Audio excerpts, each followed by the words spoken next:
Waiting for that green. There it go.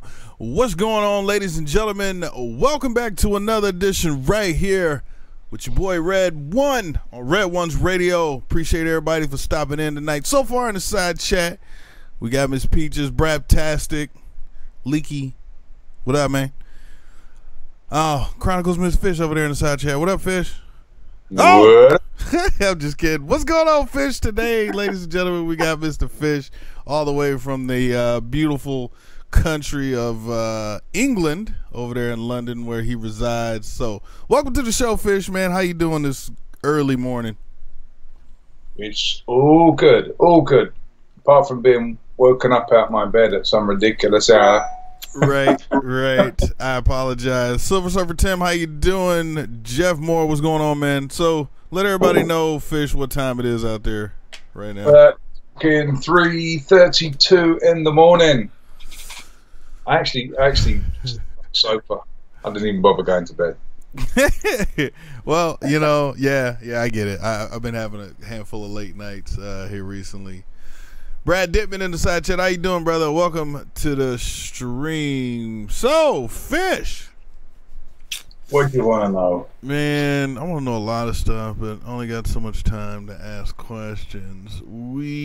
Let's start with what the hell got you in the ride, man? Riding? Fucking hell, if I can remember that long back. We're talking when I was... Oh, geez, man, you're making me feel old now. 30 years ago? 30 years ago. Basically, I got into riding because I couldn't afford a car. It was cheaper back then to have a little two-wheeled vehicle.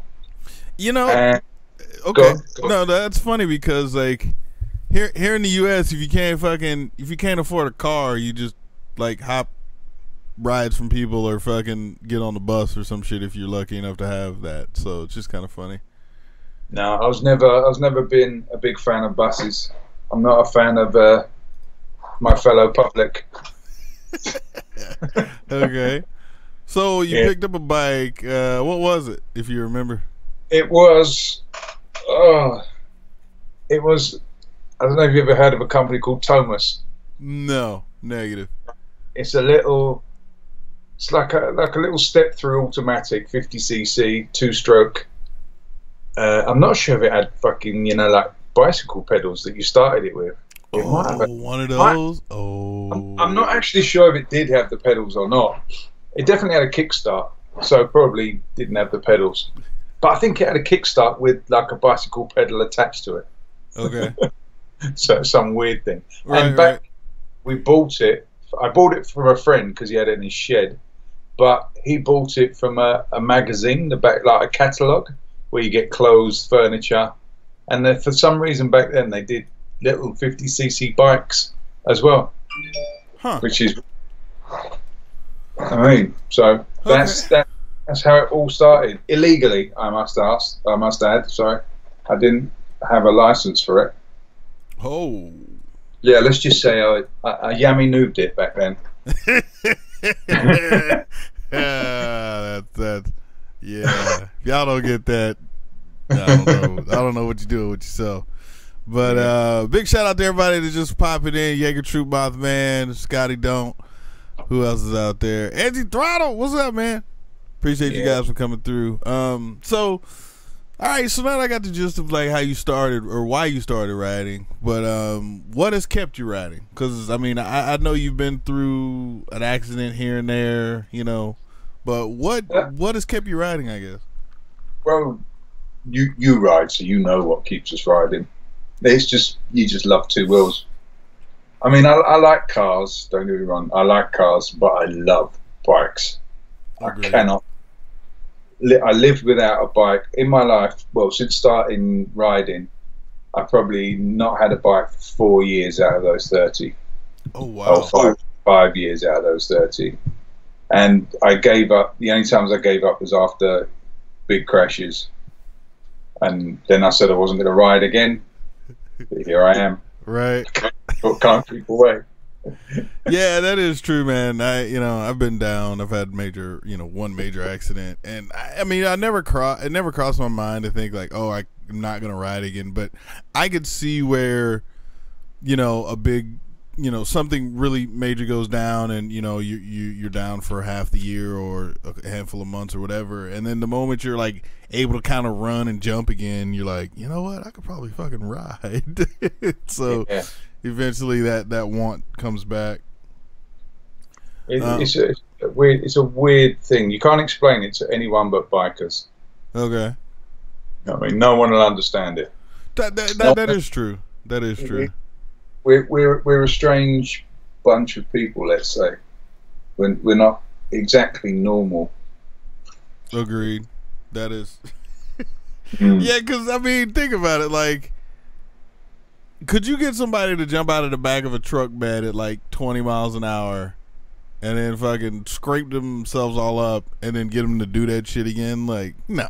You know what I mean? But riding a motorcycle fucking down the road, if you happen to crash or whatever, you get bumps and bruises and breaks and shit, and you're just like, oh, I can't wait to get back on. Like, that is definitely one of those weird things about riding that just keeps makes you keep coming back for the heartache and the pains and the fucking all that shit you gotta deal with.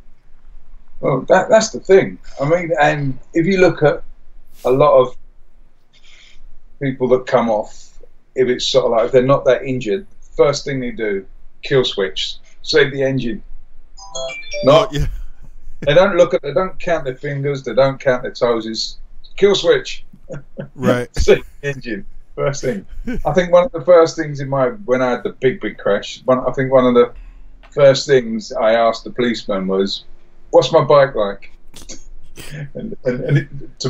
And he came out with the funniest answer. He went, "It's a lot shorter than before you crashed." That's what he said. It's a lot shorter now. Oh wow, that's funny.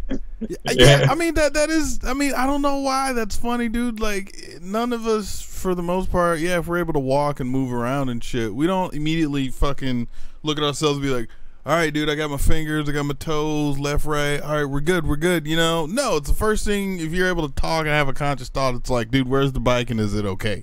Is it rideable, etc., etc. Like, I don't want to fucking, you know what I mean? Like, it's just so hilarious that is the first thing that pops into most riders' minds, man. It's like, fuck, dude.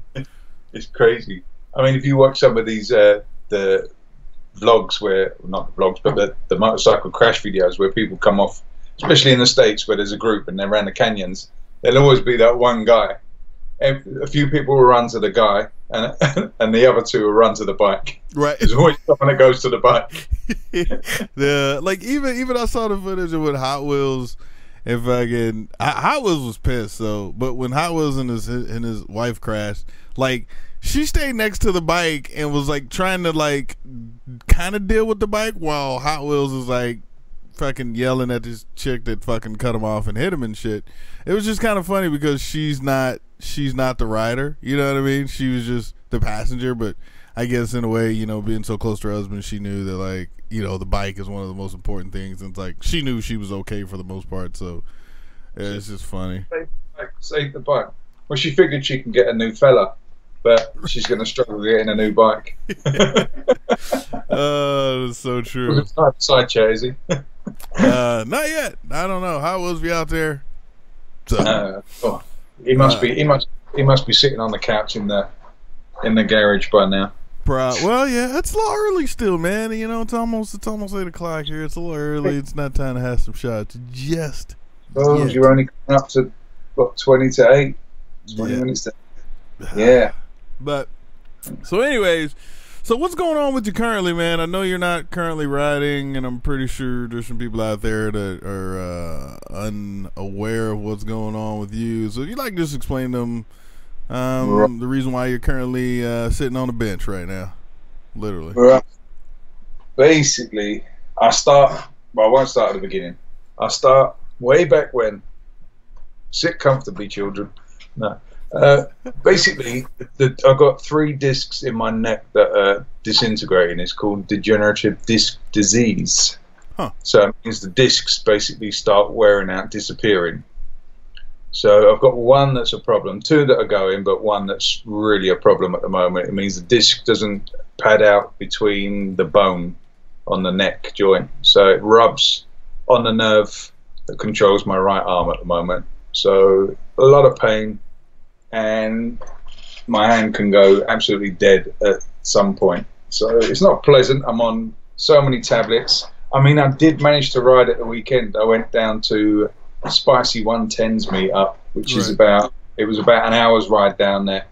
It was painful for the last 30 minutes, but I managed to do it there and back. Did you take the Grom? No, that was on the Africa Twin. Took the Grom last year, and that was painful enough when I was well. So there's nothing wrong with me. I couldn't do it this time. I mean, so you have vertebrae or discs or whatever that's on nerves. So when you say like your right arm could go dead, are you speaking about like feeling or just not being able to move it at all? Just feeling. My movement is completely, as I'm showing now, just for those. This is for the people that are hard of hearing. Yeah, the movement's fine. It doesn't make any difference to the pain, it seems. It might increase it or decrease it slightly, but when I stay still, you'll probably notice I'm a bit of a fidgeter. I'm backwards, forwards, I'm all over the place. That's because if I stay in one position, it tends to the pain tends to build. So hopefully, well, I say hopefully, it's going to happen, and it's not a guaranteed cure. I'm getting what's called an epidural into the spine, where they're going to pump steroids into it, and I think it's anti-inflammatories and antibiotics and whatever else they put in the end of that needle, and they inject it into the spine here. And I had it done 6 years ago, and it worked really well. So hopefully I can get it done. But our National Health Service over here has kind of, let's just say, fucked it up a little bit, where I've been sent to all the wrong places. So I'm about 3 months behind where I should be. So I'm going to have to it's looking like I'm going to have to pay for it, private medical, to get it done before I come over. Oh, that sucks. Yeah, because I mean, I know you want to do some riding while you're out here. So, like, when you were saying, like, on the last, fuck you, Pie Man. I'll see what you're saying out there. Anyways, big shout out to all the new people coming in. See a Moto, Pie Man, Captain. Let's see, Captain. Who else? X1. Just on 2 wheels. What's up? Ride to victory. I think I already said that. Welcome. But you were saying, so like the last 30 minutes of the ride back. Like, explain the pain. Is it in your neck mainly, or? The main pain comes from the neck, so I get the neck seizing up, but I also get a lot of pain down the forearm here. It's basically like slowly being electrocuted. That's what it feels like, rather than pain. It's like, because it's nerve endings and that. It's a really weird.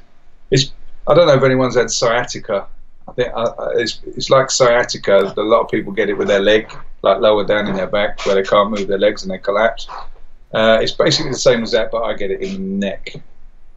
But the ride was, what I've bought is, I bought some kind of weird contraption that will lock the throttle onto the brake, the front brake lever. So you sort of like, Throttle Locker. Yeah, those things are great. Not the one that goes on the end, but like, you know, the metal one that locks on the. So I've got one of those, and I was experimenting with that, and that helps a lot, because it means I can take my arm off and stretch about and keep moving a bit. I look like a complete lunatic on a bike, but at least I can control it a bit better. No, dude, I totally used one of those after, what was it, my Vegas trip. So I like literally held the throttle all the way to fucking Vegas, and I realized that fucking sucked. So I was looking into throttle lockers, and I found the one that you're talking about. Do you have a little rubber thing that goes on the actual throttle itself? Yeah, I mean, I didn't put it on because my Africa Twin's got the handguards on, so I didn't bother taking it all off. I just sort of like right, threw it to see what it was like for that trip, because the aim was, I bought it to bring it out to the States, because I figured all that riding I'm going to do, I will bring the little rubber grommet thing out and just thread it on over there and use it over there rather than wear it out here. Right, I got you. Yeah, so you put that on, and then the throttle locker goes over that. Let me ask you this: when you were tightening it down, is that the first time you've ever used one of those? Yeah. Okay. So let me ask you this: Were you in the garage, tightening it down, and fucking you thought like that would be enough? You know what I mean? Like in the garage, you're like, oh yeah, we're good right there, and then you fucking take the shit out on the street and realize it's not tight enough. Did you have that issue? Yeah, throttled off. Thought I got it, and then just. Yeah, exactly. It's the thing you don't account for in the garage is the vibration and bullshit of the bike as it's going down the road in the engine. So you wind up having to tighten that fucking little screw down like a lot more tighter or whatever to get it to hold. But once it holds, it's fine. They're fun to play with. You know, it just sucks if you're riding somewhere that's not flat. You know, if there's a constant elevation changes. You know, going up is not so bad. Coming downhill's worse, you know, because you go from like 70 miles an hour to like 120. You know what I mean? If you start going downhill and all kind of crazy shit. But yeah, those are real good things to have, man. It definitely will relieve the stress of just having to physically hold on the entire time with your right hand. So glad you figured that out. Yeah, that's what I'm hoping. As I say, hopefully I get the injections done. And it actually works. There's only, I think, about 50 to 60% chance they're actually going to work, but they did last time. So hopefully, this time, if it works, marvelous. It means, and the main important thing is, it means I can drink when I come over. Yeah. So I mean, look, there you go. This is what I got: alcohol-free beer. Oh, that sucks. Beck's Blue. I don't even know it. It's exactly the same as drinking this. Right? Yeah. Yeah, you definitely. Well, you got you got like a month. You got a month and like a week and a half to get that all. Well, a month and 2 weeks, we'll call it, to get all that straightened out. I definitely have the injection. Even if I have to pay for it, I'll get the money somehow, and I will pay for it, because there's no way I'm not coming, and there's no way I'm going to come without at least trying to get it sorted. Right. I mean, you could swing through Canada. They'll probably hook it up for like a couple bucks, and then you can come on down. Yeah. I mean, I'll do it. If not, I'm hoping the heat will help as well. Like today it was 90 here, which is probably the hottest day we'll ever get. Well, put it this way: they said today was the hottest June day or middle of the year day since 1976. So there you go. This is as good as we get. Tomorrow back to rain and storms, but there you go. Right, back to the regular schedule program. Back to the shift. Bad 5 days of sun. Summer's over. Build up to Christmas now. Yeah, it's definitely been a little warm here too. Here the last week or so. I think starting toward the end of last week. You know, it kind of sucks, man. It's like, you know, going to work in the morning is fucking great. Except for like by the time you get off, it's all warm and shit. Or like I've been home here the last couple of days, and you know, just sitting here at the house, like it's all fucking hot and shit. Like come, I don't know, about 2 in the afternoon, it's like the fucking sun and everything really starts to kick in. And you just like, Jesus fucking Christ, dude. Like, and I mean, yeah, I could go downstairs and turn on the fucking AC, but then like, it's a lot of money. You know what I mean? I'd rather just throw on a fucking fan. And that's it. I quite like fans. I mean, not to the extent where I'd have a fan over at Aircon in Palm Springs, but when it's about 80 to 90, I like a fan. Yeah. Ooh, 90? 80, like around 80, like a little above 80, somewhere in there. You start that's kind of where I want to cut it off and be like, all right, fuck this. I mean, now, granted, I'm at least smart enough not to just fuck around and just turn the AC on right then.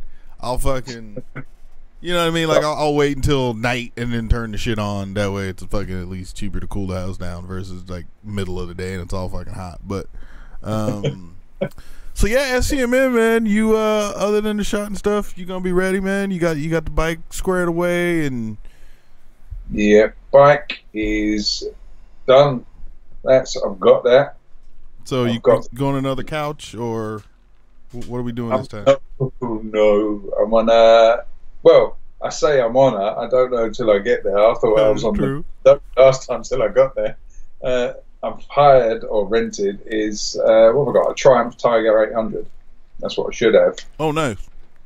But the thing is, I did it through Eagle Rider, and they have categories, and if you want to guarantee your bike, you have to pay extra, or What? they can give you, or yeah, serious, or they can give you anything in that category as a substitute. So he was trying to get me to book the bike and pay the extra whatever it was to guarantee the bike, but the bike's in the category that the Triumph Tiger's in is the BMW 1200 GS, which is better. They got the BMW, and they got the BMW 12 RT, I think it is, which is a bit of a sports tourer, and that's good. And I think the only other one is I think it's a Honda Goldwing. I'm not even sure, but there's no way they're going to give me a more expensive bike because they're all about $30 a day more to rent than the Triumph. So I figured, why would I pay extra? If you want to give me a more expensive bike, I'll take it. Right. Do you know what I mean? Right. it's like, why am I guaranteeing the cheapest bike when everything else in that category is more money to you? It makes you the worst businessman impossible in history if you give my bike away to someone and then give me a bike for the same money that's more expensive. Well, you know, I guess it works for them, but I've never heard of paying to guarantee some shit. Like, I mean, but then I mean I get it, right? It's a rental, and you know you could say, look, I want to rent it up until the first of the month, and then come the first of the month, you're like, you know what? Nah, I'm just gonna keep it an extra week or some shit. You know what I mean? So I get it, but at the same time, like I've never heard of like, oh, if you want to guarantee yourself this fucking 2017 Chevy Malibu, go ahead and pay an extra $42. Like, get the fuck out of here, man. I'll take whatever the fuck you give me. I know, it's ridiculous.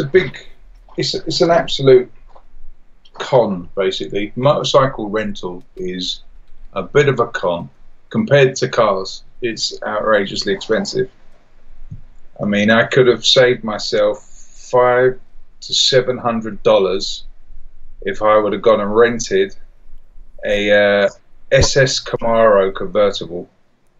Well, see, that's what you need to do, man. You need to show up in SCMM with the top down, AC on, music blasting, fucking backseat with a fucking cooler full of beer, and fucking show everybody how they doing it wrong. Because at the end of the day, you're still going to end up at the fucking hotel. Yeah, I was tempted, but then I figured the car might actually be trashed by the morning, so I need it for another 12 days. I mean, No. but then once the party's all said and done, it's like, yeah, you want to kind of get back to riding at that point. That's it. Yeah. So, I think if I came over with the wife and we did more of another road trip like we did last year, then I think, yeah, maybe the SS convertible would do for that. I think that would be quite in the bag, let's say. True. Yeah, definitely two people only. I remember I went to Vegas with my cousins when they came out here a couple years ago, and we went or they rented a Mustang or whatever, and my God, that Mustang back seat was like non-existent, and there was 3 of us, so whoever sat in the back seat just fucking stretched across the back for the most part, or the only way to get somebody in the back seat was to take your 2 shortest people, put them on the passenger side of the car, and then the person in the front seat, knees were all up in the fucking dashboard, and then the person in the back seat was just all fucking like just scrouched up. Like it was horrible. I was like, how the fuck is this a 4-seater car when like you could barely fit 2 fucking kids in a baby seat in the back? Like, I don't get that. I don't know. Yeah, right. It's just so they can sell it, I think. So it doesn't come across as a 2-seater. It probably increases their sales by about 50%, just putting 2 crappy back seats in the back. I mean, you could always put arson in the back for a laugh. Right. Yeah, Shit. Spicy. I think Spicy's about 6'3", 6'4". So Yo, put him in the- speaking of space, so how was that meetup last weekend? Yeah, it was really good. I really enjoyed it. A lot of people there. How many people would you say? Hundo, 50, 20? 200, I reckon. Oh, no shit. Probably about 150, 200. I mean, it is a biker meetup anyway, so there would always be people there on a busy. But yeah, the turnout was good. And people actually knew who I was, which was quite amazing. Because I'm quite low key. But yeah, I can't. There was a boiling day as well. It's the second one I've been to. I went last year, and last year was really hot as well. So they bring the weather with them. I give them that. And I said hello to Red Renner for you. Oh, okay. Yeah, she come. They drove from Germany for the day. Excuse me. Her and Phil Tonic, other half. They drove from Germany to the meet, and then drove back. When you say drove, do you mean like rode or drove? No, in the car. Oh, okay. Yeah, they rode their bikes in Germany. I think half of Germany, and then picked up a rental car, and then drove from Germany through wherever they go, France, and through the tunnel, then through England. Turned up to the meetup, did the meetup, then left, and then drove back to Germany. How many? Fuck. Well, like, how long is it? Like, I okay. So as an American, I don't know scale outside of America. So to me, like, London to fucking France is like your average fucking creek or little like stream of water that runs through somebody's neighborhood. It's not like as we call it, the mighty Mississippi. It's not that wide. But how long are we talking to drive from Germany to fucking? Oh, it took them, I think, 16 hours. The fuck? Yeah, 15 or 16 hours it took them. And they turned around and went back. I think they were stopping off on the way back, sort of like doing it staging it. Right. Well, but damn. Yeah, it's still quite a long drive. It's because everything's so slow. That's the problem. I mean, from here to France, if you go to the closest point, I think it's 28 miles across the sea, English Channel. Oh, I think that's either 22 or 28. I can't remember. Yeah, it's something like that. Because I remember there was people that were like trying to like swim across the shit and all this other stuff. Yeah, that was people with no friends do that quite a lot. Texas equals Europe. Yeah. I don't know if that's a true statement, but I don't know about Europe. I don't know. It's probably not far off. Yeah, right. It's not that fucking. we cram a lot of shit in these little small spaces we have. Because I was sitting there thinking, like, how far could I get? Like, if I went east in a car in California, how far could I go? And I'm somewhere like West Texas. It's got to be, because I forgot how. Cause I know Tim says he's like 1,000 something miles from Palm Springs, so it'd be somewhere maybe just past his area over there in West Texas. So, like, yeah, 18 hours if you're pushing it, it gets you, about half. Well, not really pushing it, but it'll probably get you halfway across the country in a straight line from, like, West Coast to East Coast. Hey, damn. Fuck, dude, that's a lot of. I mean, I could cross this country in a day easily. Yeah, easily. At the short point. Yeah. Wait, how wide is England at the widest? It's probably at the wide. I don't know. Like 200 miles. If you looked at the map, it'd probably be the bottom bit, because you got Cornwall that sticks right out like a little spear out of one side. So it's probably that bit. I did read once that if you were to stick to the coast road, or not the coast road, to stick to as close to the coast as possible, I think it's 22,000 miles all the way around. That's how jagged it is, in and out. Oh, okay. Something like that. That could be a lie as well. You know what I mean? Don't quote me on that. It says the width is 271 miles from the far western coastline of Wales. Huh. Okay. So, I guess 270 miles wide, which ain't that far. I mean, that's like to Vegas from where I'm at.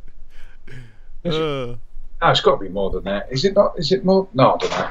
The weird thing is, from my house to Cornwall, the tip of Cornwall, it's further to go to Cornwall than it is for me to go to Belgium. Across 2 different countries. Under the sea, across 2 different countries, be in Belgium, and it's about 90 miles shorter, I think it is. It worked out. It's weird. I know. It's good, though. Let's see here. Ride to Victor saying, check my email. Well, let me check it then, goddamn. So, so other than like sporadic riding, because like how many days out of the year does it rain where you at?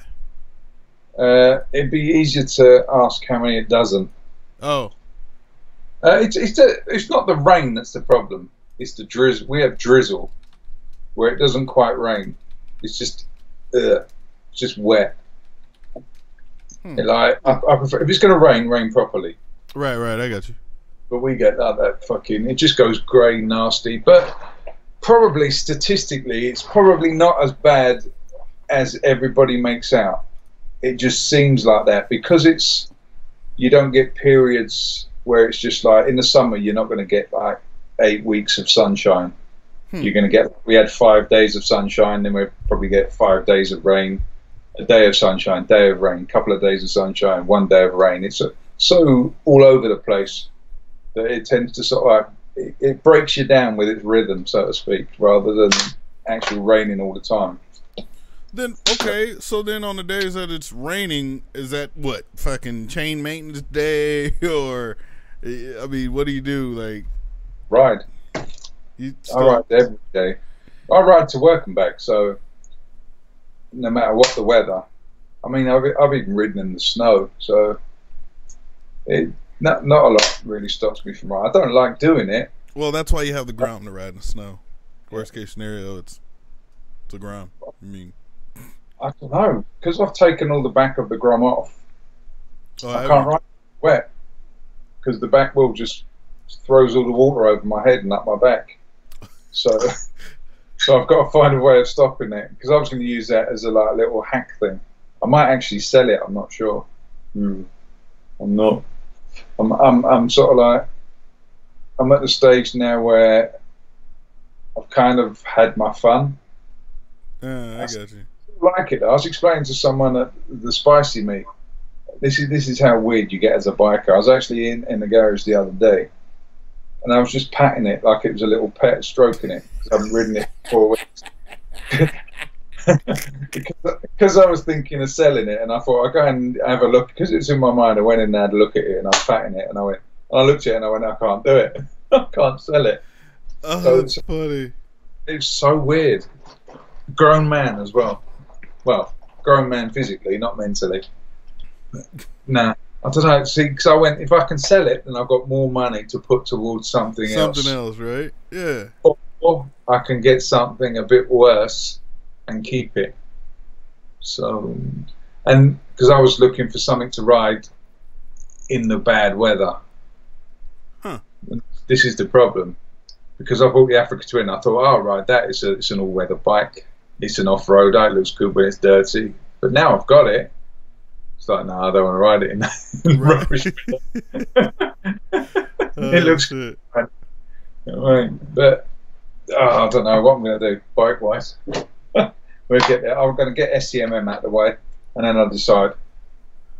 Oh, shit. I'm sitting there reading what Hollow Saint said over there. Death Valley, 20 miles west of Baker, hit 136 yesterday.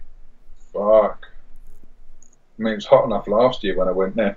So I went Death Valley on the way to Vegas. And that was, I think that was 124. And that was brutal. I'd had to throw my hands up at that point. I'd be like, man, fuck this. Like, whatever I'm doing, wherever the AC is located, like, I won't hang out in a Ku Klux Klan rally as long as the AC is pumping. Like, at 130, fuck. Like, I've experienced that temperature once, and that was over in the desert of Iraq and shit. Other shit's on your mind than the heat, but Yeah, I couldn't imagine just being somewhere peaceful and fucking having to deal with 136 fucking degrees, dude. Fuck. And there's towns there. That's what I don't get around Death Valley. People live there. And that's the thing that fucks me up too. It's like, what? Like, is it like tax free? Do you get like fucking tax incentives?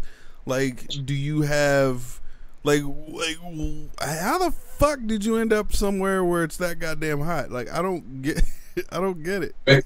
Maybe they're like cooking on stones. I don't know, on rocks. Maybe that's I don't know what it is. I mean, when I went out to Death Valley, that everyone stayed in the car but me. They got out, they opened the doors, they stepped out the car, and then stepped straight back into the air. And I looked at the salt flats, and I said, I've got to walk out there. I've got to take at least one picture out there. Right. So I took a bottle like this out the car. I had a 2-litre bottle of water. And I had my camera in my pocket, put my cap on, sunscreen, and I thought, right, I'm going out. And you have to go out quite far to get a good picture because it's been worn out by tourists. The salt flats, they've been sort of like... Oh, been walked over and all that shit. Okay. Yeah, it looks a bit like horrible. It doesn't look that good. So it's quite far out. And the funny thing was, as soon as I started going out there, it's that macho mentality. I was passing guys and they're going, like, where are you going? I said, I'm going out for a photo. And the further I got, I found they started following me because they wanted to prove to their families that they could go further than this guy because they didn't want me to be the furthest there. It was such a bizarre thing. But the difference was I had water, I had a cap on. So I went out there and I took my photos and I came back. And by the time I got about halfway back, the bottle of water was like a cup of tea. It was boiling, and I could feel the camera in my pocket heating up, so it was burning my leg. And sort of like, and I was passing these guys coming out, and they were dying. I mean, some of them were big guys. You know what I mean? They weren't natural athletes, let's just say. Or if they were an athlete, they'd be doing shot put. But they were struggling, and there's me sipping my water, walking past, no cap on, and I went and sat in the car and I was watching them come back one by one, and at least 3 out of 10 of them were sunburnt beyond belief. Yeah, I don't think people truly understand that high temperature. Like anything over 120, you're in a whole nother realm. I mean, yeah, we all know 100 degrees sucks. Most people in their lifetime experience 100 degrees. Some people get maybe near that 110 range, but that 110 to 120 is such a big jump, but going from 120 to 130 is like, I don't think people truly can fathom what that means. It's like, kind of like, I understand what your family went through. They were like, well, we'll get out, we'll check it out. They open the door, and then like that, there's that first initial rush of cool air leaving you.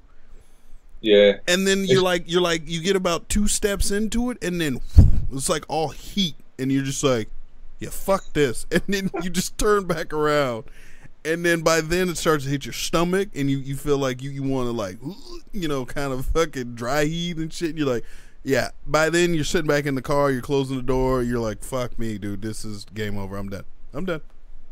I mean, Palm Springs was the first time I've ever experienced on a bike where you close your visor to cool down. Correct. I opened it the first time and it was like, fuck, someone's opened the oven door. Straight in the eyes. Yeah, dude, I did the same shit. Yeah, the first SEMM was my first experience of anything of that magnitude. You know, it was like it was over 110 when we were riding there. And, you know, I just remember sweat like running down my face, and I was like, man, go ahead and crack this shit and get a little air up in here. Fucking cracked it. It was just, yeah, it was like a blast furnace went off, and I was just like, oh, close the shield, abort, close the shield. So Tim Crichton's in the side chat. What up, Tim? What's up, Tim? I've got my Tim Crichton haircut on. It's just for Tim. This is my summer hair. I was going to grow it, but then I got to the point where I figured that I have to shave it, because if I don't shave it early enough, and if I do it just before SCMM, it looks like I've got a bright white swimming cap on, when my head's a different colour to my face. Yeah, you definitely want to get a little bit of colour up there. Yeah, that's what I was doing today. I was a real man today. I was sitting in the child's paddling pool in the garden, drinking a sugar-free beer or an alcohol-free beer. Wait, I was living the high life. Wait, I just can't let that one. What a paddling pool? Yeah, like a child's pool. What do you call it? Where they paddle in it? You know, like a little inflatable. Well, it wasn't that little. I could lie in it. We call it like an inflatable. Wait, what do we call it? Like a, or we call it like either a kiddie pool or like an inflatable pool. And then once you say inflatable, we automatically think it's going to a kid. Yeah, but it has to, if it's inflatable, then it has to be inflatable. But some of them aren't. But yeah, child's pool. You know, one of them backyard things. Right. You just I got you. pump. You can lay in and come up to your knees, sort of thing. The water. Right, I got you. Big shout out to Miguel Luna. What's up, man? I appreciate the $5, man. Appreciate you all donations. Always go to keeping this thing alive. Top man. I appreciate you. What's going on, Pats fan? How you doing out there, brother? Who's in there? Silver Tim? No, Silver Surfer Tim. I'll get his fuck. I'm not even drinking alcohol and I can't speak. Jesus Christ. What's wrong with me? It's okay, man. That's probably what's missing. And you're missing the alcohol. That's probably what's going on. Withdrawal, exactly. Losing all this weight through lack of alcohol. But hey, guys, those phone lines are open if you want to call in. That is 516-387-1431. If you want to speak to Fish, ask him a question, anything SEMM related or anything Europe stuff, Brexit, blah, blah, blah, whatever. Who knows? Who cares? Let's just get it in if y'all want to call in. Phone lines are open. Anything. Shout out to Beef Jerk. Wait, now, damn it, that just don't roll off the tongue. Beef jerky Hot Wheels. Hot Wheels, you still got beef jerky over there for sale? Preferably of the knee flavored. Oh, that shit was nasty. Redneck inflatable pool. Yes, the redneck. Yes. Truck bed. Oh, a truck bed tarp. Wait, what are the bricks for? Hold tarping. I don't know. Wait, what the bricks? Oh, they must be for when you hit a bystander and kidnap them and bury them in the desert. I mean, I get the tarp. I don't get what the I don't understand what the bricks are for. But yeah, man. Hopefully this year SEMM. I don't know, man. Hopefully this year SEMM is going to be a comfortable temperature. Hopefully. I don't know. This is such a late start. I mean, here it is, June, middle of fucking June, and we're finally now cracking 80 fucking degrees here. At least coastal cities. I know Hot Wheels earlier said that he, I guess, was like 110 degrees up where he was, but that's desert area too. So I don't know, man. I think since we're so late in the summer, fucking, I just have a feeling that Palm Springs is gonna put a foot in everybody's ass this year, and and then, it is the same weekend as last year, isn't it? I'd fuck to find out. Yeah, something. Yeah, because I want to say last year it was like the 4th. No, wait, this year's the 4th and the 5th. It was like the 5th and 6th or 1st and 2nd. Some shit. Yeah, it's like first weekend in August. The only difference is this year I've got the bike for 12 days and no family. Ooh, hell yeah! By myself. Tim said it was 105. Fuck that shit.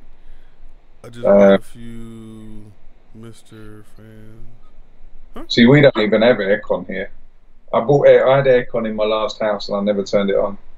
Right. I only turned it on in winter to heat the house up. I put it on the hot setting. Yeah, and see that's how it is out here in like LA with the coastal cities. They're all the houses are like the older houses. Yeah, they don't have AC like at all. Like you may see one that may have like a window fucking unit, but like that's it. But anyways, we got a caller on the line. Oh, cool. See him hanging on here. Just remember there's a small delay. Other than that, yep. Let's see here. 714, you live on the air. What up? Oh shit, my bad. Sorry, I had the volume turned down. What's good, man? What's up, man? It's Jaeger Troop. Jaeger Troop, what's go? Wait, 714. Roasting here in Fresno. Oh, okay. I was like 714. Yeah, I know. Wait, how fucking hot is it up there? I know it's gotta be. It was 110 today. It's at 99 degrees right now. 99 at fucking 8 o'clock at night. Sucks. Yeah. What's up, fella? No, so I want to get everybody's take on Harley Davidson potentially buying Ducati.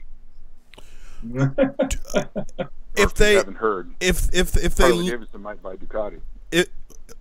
If they leave the bikes alone and fix the electronical issues, best bike ever made. Yeah. I mean, it's a tricky one because, I mean, both companies are not known for their electronic wizardry, are they? Working. I mean, Harley leave it completely out of all their bikes, and Ducati only guarantee it, I think, for about a week. So it's a tricky one. But at least they both build V-twins, so they know V-twins in and out. So that could be a help. Yeah, I just see it as a disaster. I mean, look what they did with Buell. Completely destroyed Buell like 3 times, right? But I think with Buell, that was one man's dream, wasn't it? Eric Buell. I think the problem with Buell was the design team. I think they used, I don't know, I think they drew with their elbows on that second generation Buell. I think the first generation Buell, the Street Fighter type, was where it needed to go with that engine. Right. But then they did the second one, like they tried to make it into a sport bike, and I don't know, it looked like it had been stung by a wasp. It was like a weird bulbous thing, and I think that killed them. They didn't go crazy enough down the Street Fighter route. I think the custom route for Buell. Well, it's funny, dude. Like Tim Kreitz over there in the side chat says, Hartley. I read that, Tim. I'm just reading what you wrote, buddy. Won't buy Ducati. This has been a thing before. They can never come to an agreement. Yeah, I mean, like, because I know Ducati's currently owned by Audi.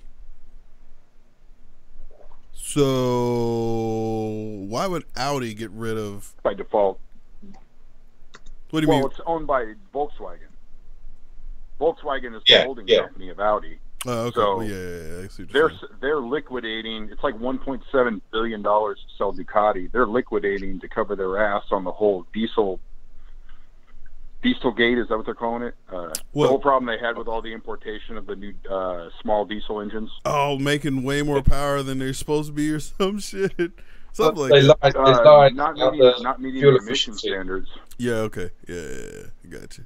Yeah, it was fuel efficiency, emission standards, all that. They lied about it. Now they're going to pay everybody out. Yeah, but what they did actually, I think, is very clever. Because I think what they did was, under testing, am I correct in saying, when they were tested, one of the cylinders shut down, so it made them more fuel efficient. The car knew it was being tested. So one of the cylinders shut down, which I think is just genius, to be honest. It's wrong, but it's genius. Yeah, well, I mean, Ford did something kind of similar to that with their Triton engines, where if they were overheating, they would alternate cylinders so they didn't load up, and it would run cooler, obviously less power and more fuel efficient. But, I mean, if they advertised it, that'd be cool, and say, hey, check it out, you can run on a couple fewer cylinders and get better fuel economy. Yeah, I think it was the fact that they hid everything but I mean, we're getting away from the topic, and that is, they're selling it to cover their ass or whatever, but I just think Harley's going to make a complete, if they acquire it, I think Harley's going to make a complete mess of Ducati, more so than it already is. Yeah, it's two different complete styles, isn't it, really? I mean, I don't think Harley should dabble anywhere near sports bikes, in the same vein that Ducati shouldn't go anywhere near classic cruisers. It wouldn't work either way, to me. It doesn't make any sense financially. It doesn't make any sense. There's nothing Harley can bring to Ducati. Apart from money. Money. Yeah, I get that. That, and I think that if Harley actually acquires Ducati, I think Snowcat's head will explode. Get a more reliable one. That's the perfect storm. That's dividing by zero. Oh my god, dude, that would be so funny. I would pay for that motherfucker to own a Ducati at that point. Because I'll be like, hey, dude, guess what? You got a motherfucking real bike. He'd be like, shut the fuck up, man. It's goddamn Ducati. Nah, dude, it's a real bike. You'd know the first sign of Harley taking over Ducati would be someone like Dovizioso in the MotoGP. As soon as he gets to the first corner, he'd go straight on, wouldn't he? He's fucking fully knee down, everything. Bike's just straight as an arrow. It's like, straight on, and it'd all be chrome, chrome everywhere. Oh, dude, I don't know, but if that does happen, I don't know. I mean, would Harley be smart enough to just be like, look, dude, we're just here to fund shit. If we don't make money, then we're gonna fucking change things? Or would they just be like, all right, we own it, we're taking over, fucking, you know what I mean? Like, I don't know. I can't see him doing it. I can't see it. I can't see them keeping their nose out of it. Yeah. So you think they're gonna get in there and meddle with the recipe and. Yeah, I don't know what they're going to bring to the table. I don't really know, because Harley are good at doing what they do, and Ducati are good at doing what they do. So it's like it's complete.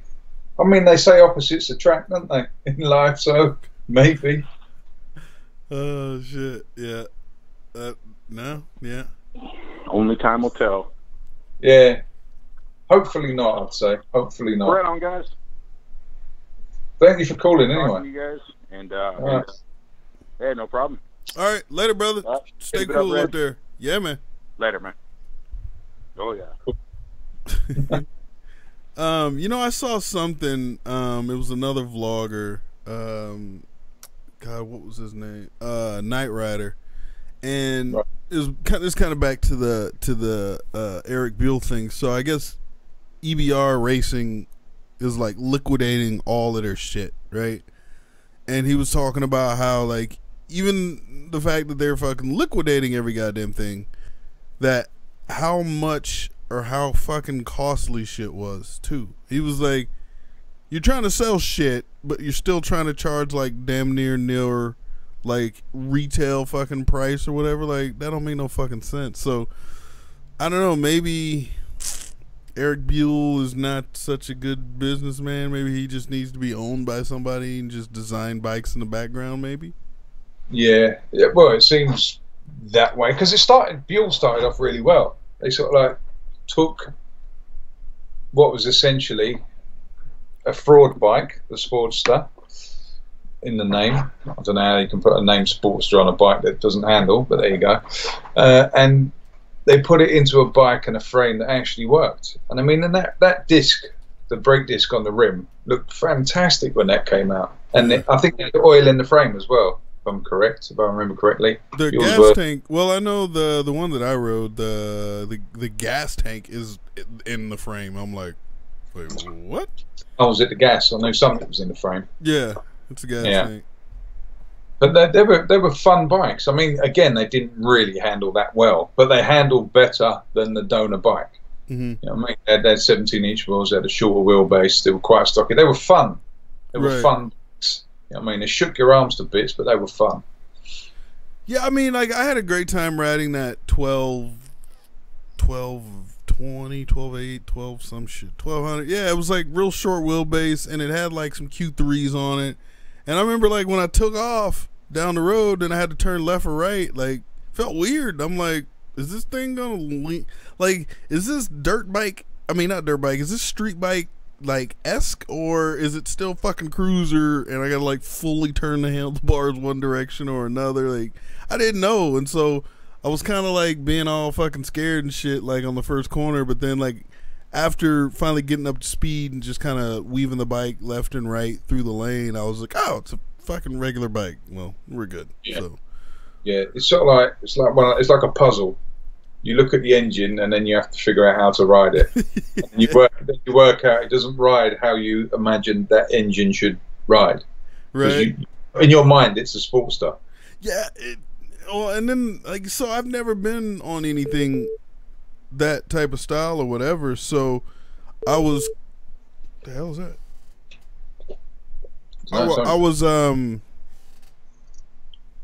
you know, I was very new to that style of how do you say like engine, right? So I'm used to shit revving out to fucking 12,000 plus, right? And I get on this thing and it's just like it's all torque. It fucking rev range ends at like 7,000, 8,000 RPMs. It's like a fucking regular car at this point. And you know, it was weird for me. And you know, something with that amount of torque, short wheelbase, all I was thinking was like, yo, this thing's gonna fucking loop on me like super easy. But it never did, you know. Like it was a really interesting bike to ride. It was really fun. And yeah, it is kind of sad that something like that is going away, because is anybody else out there on the market making anything like that? No, I don't think so. I think the only other people that use Harley Sportster engines is Morgan and their three-wheeler car. Oh, I know about that car. I thought it was like Morgan. I was like, the fuck, the car? Front. I think it's a Morgan. It's in the front where the headlights are. Yeah. The engine's like the V-twins at the front like that. So, and it's got two wheels at the front, one wheel at the back. So it's a weird thing, but it looks fun. I think they're the only people that are commissioned to use Harley engines at the moment. Oh, really? Wow. But I suppose you can buy a crate Harley and use it forever you want, but I don't think there's any companies selling them. They might be in the States, but we certainly don't have anything over here. No one really does their own thing over here. Oh, I got you. They might take a bike shitter from the old 70s and then stick some paint on it, some drop bars, and then try to charge you £20,000 for it and call it some super cafe racer when it's just a shed build. But that's what we do over here. You should have went to Hyro Sung and changed the game. Yeah, no shit, right? Yeah, that would have been funny. Buell and a fucking Korean company team up to make one of the best fucking things in the world, dude. Because obviously they got the money and they kind of figured it out, sort of. I mean, granted, those bikes don't hold their fucking value worth of shit, but yeah, I mean, my car's Koreans never let me down. They know what they're doing over there. Yeah, it's the bikes. The bikes are still weird, but like I was telling somebody, I was like, dude, it was a 650. It was a sports bike, 2-year warranty, out of the door for like $7,000 or $6,500 or some shit. Like out the door, and I was like, I'm just saying, man. High Song, whatever they're called. Yeah, the High Song. Yeah. I'm like, as a first bike, dude, like, I can't get mad, bro. I can't get mad. Is that me or you beeping? It's me. Okay. But yeah, I was like, dude, I can't get mad at that. But at the same time, my friend's like, bro, that bike don't hold its fucking. It doesn't hold its value, man. It fucking, you know, you get sick of it. Well, that's the problem. Their designs are dated before they've even come out. They're out of date. Really? That's the problem. What do you mean? When I look at, like, is it High Song? I don't know. Is that how you pronounce them? High Song? I just look at like the Korean bikes and the Chinese bikes and that, and you look at them and they look old before they've hit the streets. They look like they've been used, even when they're new. The quality is that the fit and finish is so bad. I mean, they're coming up. They will get there eventually because they have to. But while they're selling in their own markets, they don't have to. But hopefully they come up because competition's good. The more competition, the more people have to put the effort in to change the game. And you won't have someone Honda with the CB1000R having the same bike for 10 years. Things like that. I mean, they put a bit more effort in. Or the entire Gixxer lineup since, I don't know, like forever. Yeah. Like, I don't see any. I mean, the 17 was kind of cool. They threw the big ass fucking bazooka cannon on the side for a muffler. They finally added traction control and electronics and shit. But yeah, that's kind of how I always looked at Suzuki's, man. It's like they don't ever fucking change shit. They don't innovate. They don't come out with some new shit that's kind of like pushing the lines or whatever. Like I just recently saw this little kind of press release about the new 2018 Yamaha 450, the YZ 450. The motherfucker has Bluetooth built into the shit. Bluetooth. Yes. Damn. So it's Bluetooth ready, and there's some fucking app you get when you buy the bike where you can make some fucking adjustments or some shit via Bluetooth. I'm like, bruh, that's that's some crazy shit right there. Like Bluetooth on your dirt bike. Happen. Just fiddling with your phone, trying to change suspension settings. I mean, but think about it, right? Like, how long before that shit ends up over on our bikes? And we're not talking Bluetooth to fucking connect your GPS. We're talking Bluetooth to get in there and fucking, I don't know, change timing or fucking suspension settings. That's why they run the World Superbike Series to test all this stuff out.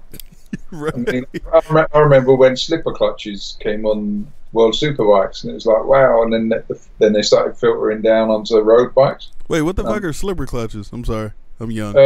When you shift down in the gears, it stops the back wheel locking up. You know what I mean?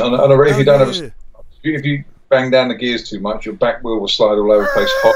Boom! Yeah, you go down. It's basically it regulates the back wheel so it doesn't lock up. Oh, I don't have Kawasaki, that. I think Kawasaki's.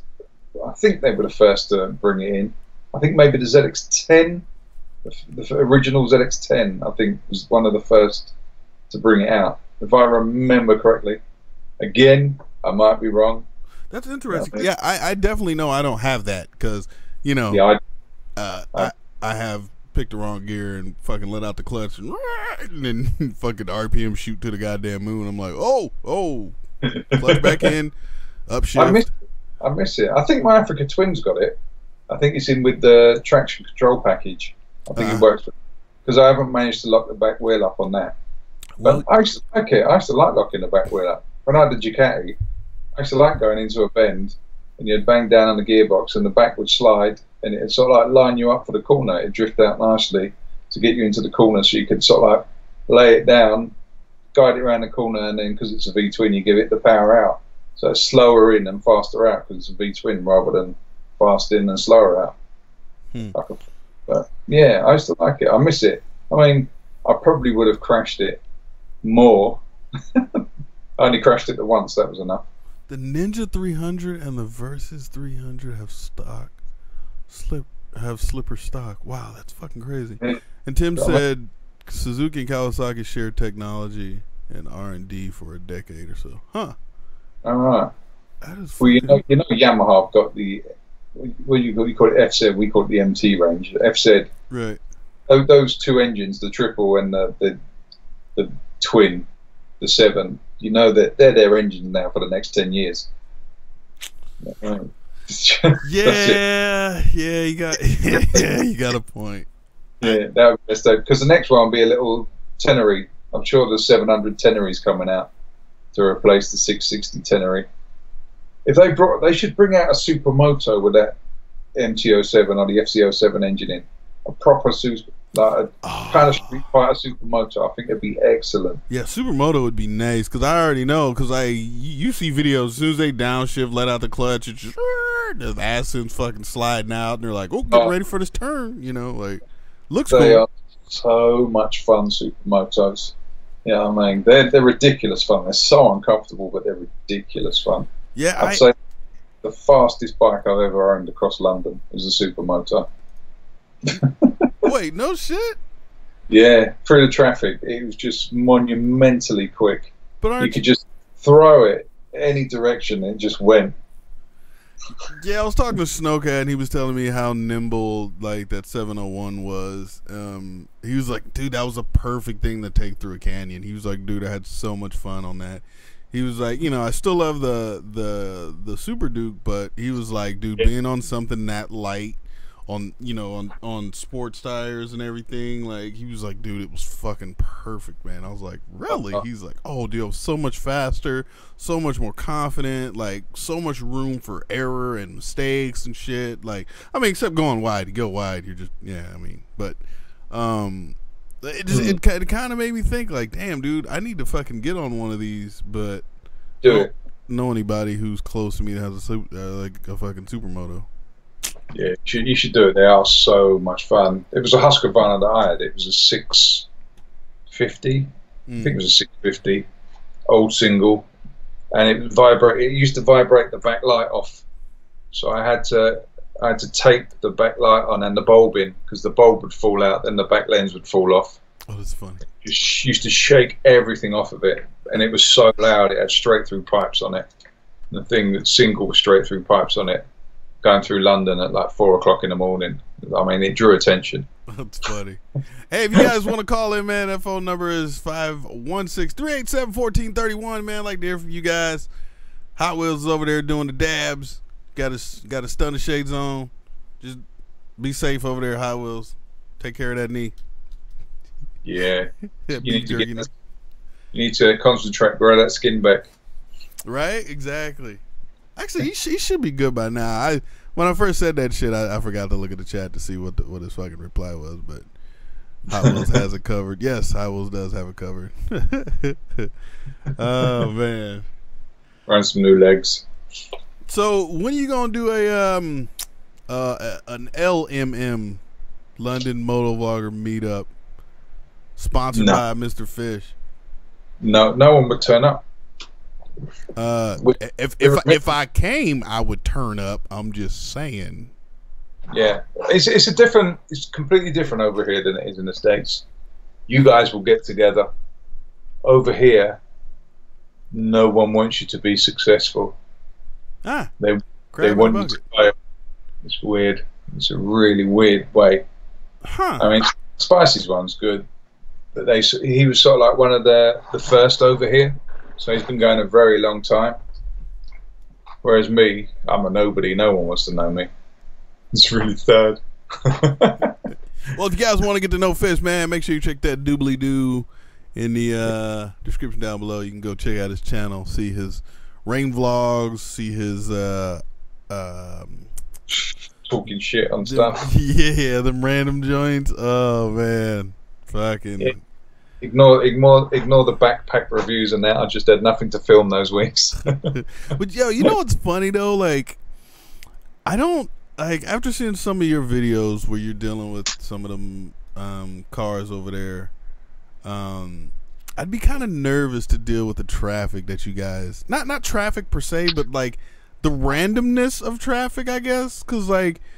You know, I remember one time you had the Prius that was on the wrong side of the road facing the wrong fucking direction and, like, pulled out in front of you or some weird shit. And I was just like, oh, my God, dude. I don't know if I could deal with that bullshit over here. You kind of get used to it. You just have to be wary that anyone can do anything at any time. Once you get that in your mind, it's still a dangerous place to ride. Right. I got you. The worst thing is no one gives a shit. That's my most annoying thing with London. I mean, people will cut you off and then blame you for it. Oh, hell no. That's when I lose my shit. You know what I mean, I don't mind. You can, if you hold your hand up and say, "Sorry, mate, I didn't see you," or whatever, without hitting me, then we get along. But 9 times out of 10, they're cut in front of you. You look at them, and then you get that. You know what I mean? You get the bird. It's like, what the fuck? So now I've got to drag you out of your car and have a word with you. You've just delayed my day for another 5 minutes. Right, no shit. All right, we got a couple more calls here. Let's go ahead and take these. Area code 404. You're live on the air. What up? Hey, what's up, man? What's happening? Hey, what's up? It's been a couple weeks since I talked to you last. All right, that's what's up. What's up? What's going on? I guess I have something to say. The other day, I'm in Atlanta, so, you know, I'm different from y'all. But I remember you were talking about the heat and stuff like that. Do we have what? I'm sorry, say that again? Can you hear me? The heat. Do you want me to translate, Red? I'm sorry. Wait, question. Do you have us on speakerphone by chance? No, I don't have a speakerphone, but hold on. I'll fix my thing off. There's just kind of like a lot of... Okay, is that better? Is that better? Oh, that is much better. Thank you, sir. Better? Yes. We're good. I have my Bluetooth in. I have my Bluetooth in. Oh, okay. Well, two things I want to say. Y'all talk about heat. I live in Atlanta, and I think it's a different type of heat than you have, like dry heat. You have that, like that that you go outside and you're like just dry, like you can fry an egg on the ground. So like how here in Atlanta, it's like humidity heat. It's like when you walk out, you're just like drenched in sweat. Yeah, no, So which one do you think is worse? I think the humidity is worse because that shit, it's like you're carrying somebody, right? It's like somebody, it's like you know, it's like somebody's like fucking draped a fucking wet blanket all over you, and you're just like, fuck, dude. Whereas like dry heat, you just walk outside, and as long as you're like, I mean, it could be 100 fucking degrees. If you're under a shade tree, like, you're doing all right. I mean, it ain't that bad. But fuck the humidity. Nope. Yeah, I've been to Florida. Yeah, no, because I'm from Texas. I used to live in Texas. Now I live in Atlanta. I can tell it's a totally different situation. Yeah, I prefer the dry. I prefer the dry heat. I can take dry heat when it's. I don't like the fact with humidity. It's like you spend half an hour getting ready to go out. You walk out the front door, and by the time you get to your car, you've got to get changed again. That's what I don't like about humidity. Yeah, yeah. And especially if you look like a wet dog. Yeah, especially if you're a natural sweater as well. You know what I mean? If you got one of those friends that just drip, I mean, you can slowly see them melt. It's not a nice thing to see. Oh, it's funny. It's nice if all the ladies wear white shirts. That's a good thing. That could be a good thing. You know what I mean? White t-shirts and women in humidity is quite a nice thing. But that's a whole. The second thing I wanted to say was okay. Like the episode, like about 2 days ago, I made a video, but I got pulled over by the police officer. Now I live out in some like the rural area of I'm like maybe like 30-45 minutes from downtown Atlanta. So I'm like in the metro area. So I got pulled over. Now first of all, I passed the cops on the side of the road. They were bored. They're just sitting there. So I passed them. I had LED lights on my bike. And see, the thing about my bike is I live in an area where there's no street lights. The road is black and my bike is totally black. So I had like my lights going through a cycle of like red, green, blue, purple, amber, white, and stuff like that. So he comes up, right, and first of all, he follows me, and then as soon as I turn into my neighborhood, then he pulls me over. I guess he was waiting to see if I was going to run or not, because if I would have took off, he probably couldn't catch me. So when I turned my neighborhood, I turned in, and I'm like literally a driveway from my house, and he pulls me over. And the first question he comes on out, when I get pulled over, I do a checklist. I do, okay, all right, I got insurance, I got a license, okay, I wasn't speeding. Like, I'm literally going through the checklist in my head, before he gets here. So I'm like, okay, cool. He asked me, he says, do you know why I pulled you over? Now, in my head, I started to say, why, because I'm black? But I didn't say it, of course. I didn't want to get shot up or whatever. So he's like, no, I didn't want you to pull me over. He's like, well, your lights are illegal. You can't have. I said, I know I can't have red and blue. I know I can't have no red and blue. I know that. Then he was like, yeah, and you can't have green because it's the military, and you can't have purple because that's for funeral processions, and you can't have amber because that's some federal thing with amber. He's like, I could take you and get you fingerprinted and give you federal charges if I have amber. And I'm sitting there thinking to myself, now I'm being nice. I'm being nice. I just saw the whole, the Castro guy who got shot in the car. That's going through my head. So I'm like, let me be cool. And he was like, and I said, so you're trying to tell? I asked him, I said, when was the last time, officer, have you been to a funeral at night that they had purple lights on the car? I've never seen that. Never in my life seen that. I've never seen someone pull me over because, of green, the military. Never seen it either. And he's like going through the whole mess. He's like, yeah, blah, blah. I said, officer, look, the reason why I have these lights, I was like, you want attention. I was like, you're damn right I want attention. I'm out here in the middle of the woods. I have a black bike. There's a black road. I want these people to see me. So he's like, well, let me go and this and that. So he runs my license and stuff. Then he comes back and tells me the stupidest shit ever. He says, do you still live at this address? And I'm literally looking at my house. I'm like, yeah, I do. And then he's like, well, okay. He's like, well, I won't give you a ticket, but my ticket machine is down, so I can't give you a ticket. So I'm gonna let you off with a warning. when the hell has the officer ever not had their ticket machine working? Right. That's that Anybody fucking ever gone through moneymaker. that? Yeah, that's that fucking moneymaker right there. If that shit start working, he pulled a U-turn going right back to the station. Hey, Steve, I need a new car, man. Fucking the printer ain't working, bro. I need a new car. Can't they write it? Can't they write it out by hand? I mean, I've been in restaurants where the ticket machine's down, and they bring that machine, and there you go. Yeah, I don't think anymore. I think everything's now all automated and electronic, which sucks because I actually did get out of a ticket in San Bernardino County because of the old handwritten style. So dude wrote up the entire ticket. So it was 2 cops. I get pulled over. And I'm sitting on the curb talking to one cop while the other one's running my tags on the bike and everything. Anyways, he comes back and was like, you know, fucking sign this. It's going to be in the mail. You're going to get some shit, blah, blah, blah. And I was like, all right, cool. So after a couple of weeks, like I got nothing in the mail. And then I'm starting to approach the fucking court date. And I'm like, I don't know what the fuck to do.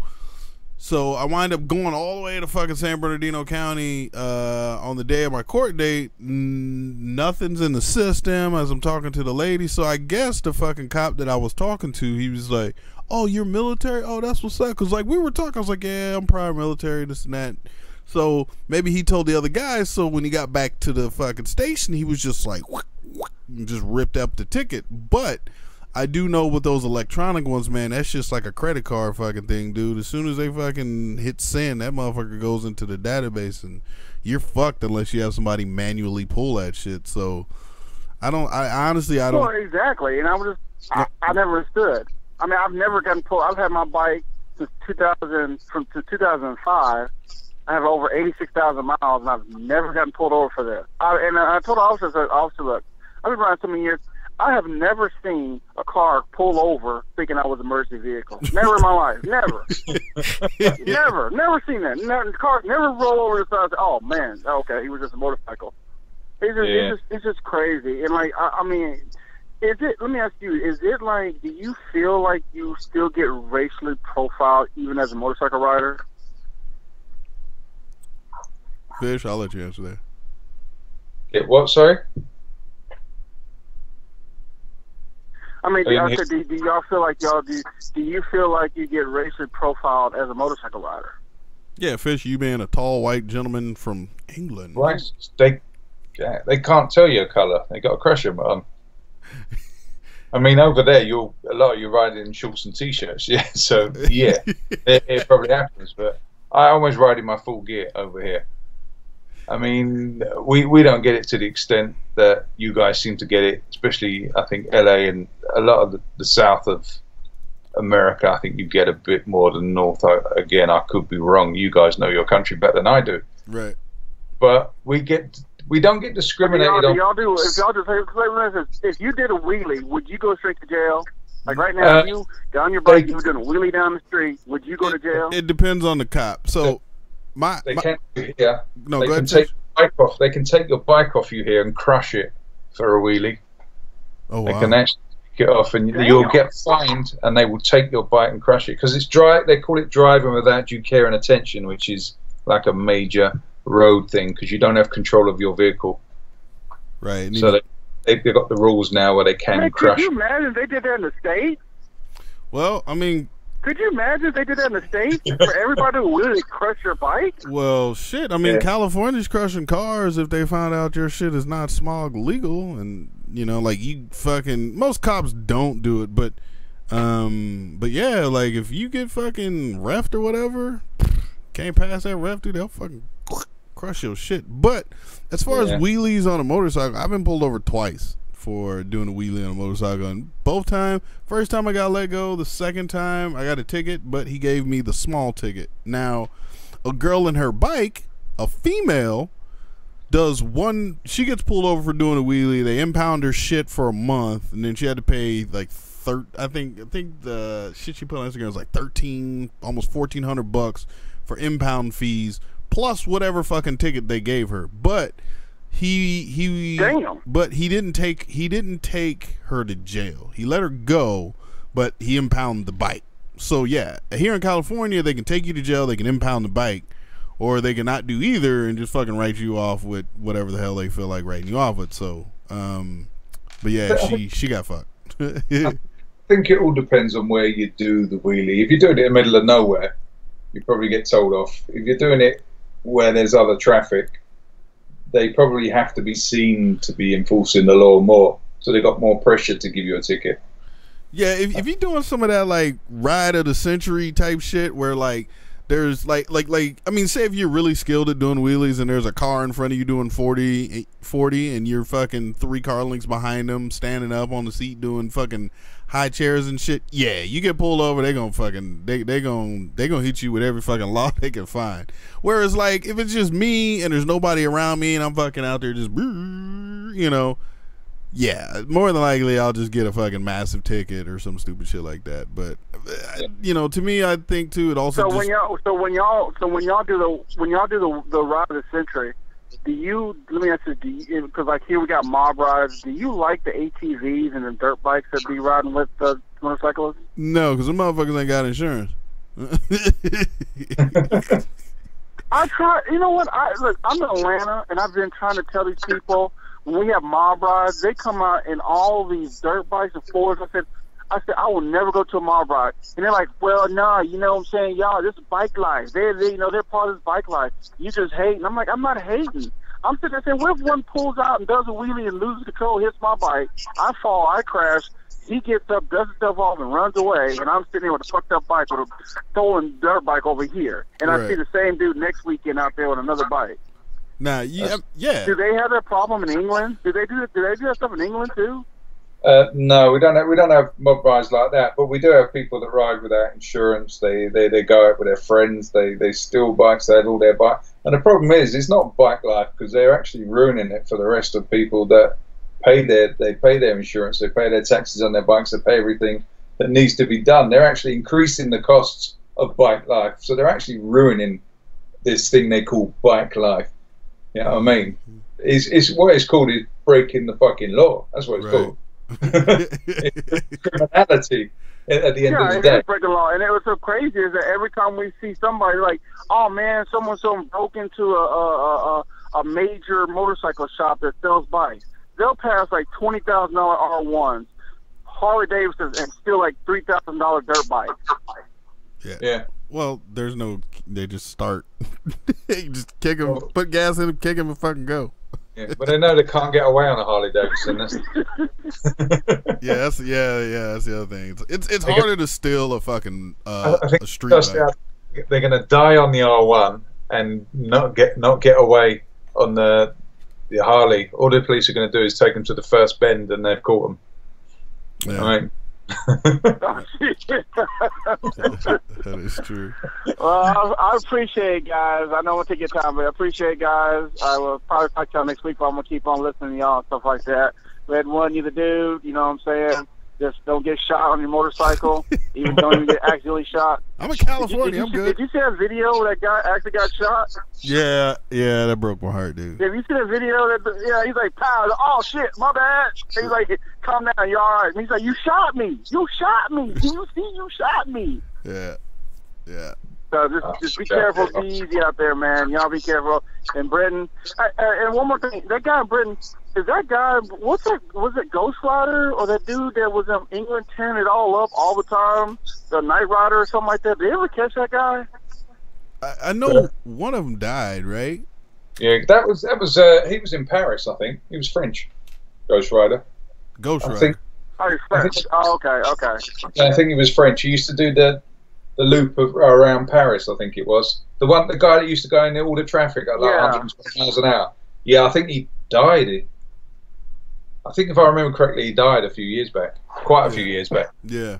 Well, yeah, there was the Ghost Rider, and then there was a Night Rider. But yeah, Ghost Rider died, like 10 years ago or some shit. It's been a while. Yeah. Night Rider may still be around, but who knows? Yeah, but that was Paris. Definitely, I think he was definitely French. Definite maybe French. Okay, well, I appreciate it, fellas. I will keep listening, and I'll talk to y'all later. All right, brother. Later, nice talking to you, friend. All right. Atlanta boy. Cool. Hot Atlanta. All right, let's take this other call, man. Let's see what's going on over here. 925, you live on the air. What up? Hey, buddy. What's up? What's going on? How you doing? Huh? Things. Oh, I know who the I know who the fuck that is now. As soon as somebody start laughing. I can't speak. That sounds like a tall drunk man.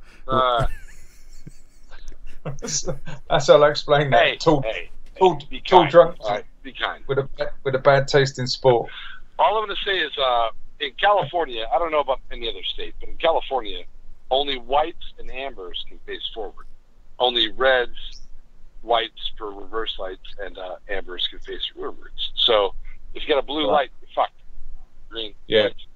I mean, we can't have any neon lights on any of our vehicles over here. I believe now. I think they've outlawed them all. You can have them on private ground, but when you're riding along, you can't have even white, I don't think. I mean, you can have little accents, but you can't have it bright to take away from... Because what they say is it takes away from the brightness of your safety lights, like your rear light, your indicators, your turn signals, as you call them over there, headlights. Yeah.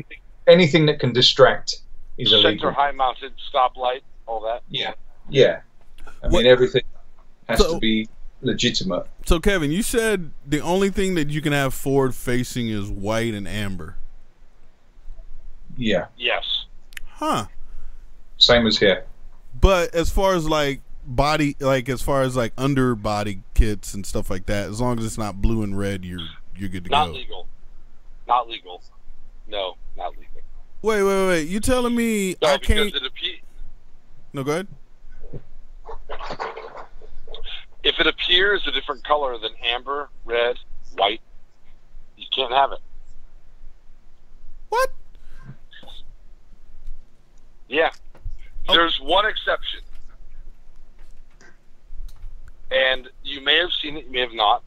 But when you're on the interstate and you see a semi with a green light facing rearward from the cab that's blocked by the trailer, when his glad hands are hooked up, no, that's I an never. exception. Huh. See, I thought That's why you're what, sir? That's why he drinks. That's what he's about to indicators say. that I bought and the ones that Snowcat and I both have they don't sell them in the U.S. for KTM because they do not appear to be any color. When they're illuminated, they appear to be amber. However, your indicators have to appear amber when they're not on. Your brake lights have to appear red when they're not on. That's why smoke taillights are illegal. That's, you know what I mean? I got you. We can have clear over here as long as the bulbs are the colours. I mean, we got clear lenses. I mean, you've got to have your turn signals on, haven't you? Like they're on and then they flash when you use them, but they're like a separate light. No, our turn signals are off until you use them. That's why I had to buy fucking my indicators in Birmingham, UK, because they were clear as appearance wise goes, but amber when they're on. Here in America, they have to look amber. Yeah.